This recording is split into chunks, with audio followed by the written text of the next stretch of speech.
Have another look at money. Some of us believe that without nice clothes, an expensive home, a large bank account, or a hot car, we don't measure up.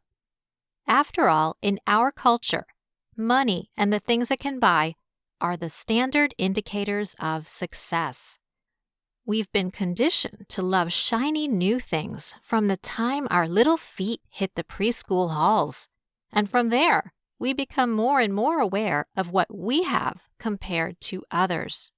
Slowly but surely, money becomes more and more powerful, perhaps even the most important factor in making critical decisions about where to work and where to live, ultimately affecting every other aspect of our lives.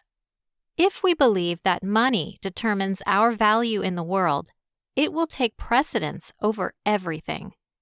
If we believe that money determines our security, it will be our top priority. If we believe that money creates happiness, we will follow it wherever it leads. But what if something inside of us cannot stomach giving so much of our power to money?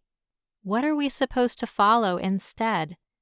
Instead of following something outside of yourself, consider following something inside. The real you. Make who you are the center of your life. Instead of chasing money, take these youthful years and use them to discover who you are, your unique personality, your innate strengths, the skills and talents that you enjoy sharing. And then find the means in which to express what you have discovered. Over time, having the ability to express who you are will feel like true success, with self-worth, security, and happiness, the natural byproducts of that success. If material things cease to be personal indicators of success, we will see them for what they are, just things that hold no more power than anything else outside of us. Things, in and of themselves, are not good or bad, and we are not good or bad for having them. If we really get this concept, then nothing is off limits. When nothing is off limits, we will acquire the things that we need without judging whether or not we deserve them. When we no longer associate money with power or self-worth, we can stop revolving our lives around it, whether by being obsessed with having it or obsessed with losing it. I remember buying my first new car. For some time, I agonized over whether or not to allow myself such a luxury. I'd always had used cars, and I didn't need a brand new car. But in my social circle, that's what people did when they started making a little money. I'd had a decent job for about a year and could afford it, so I eventually came to the same conclusion. I should have a new car too. So late one afternoon, after signing on the dotted line, I drove my brand new car off the lot.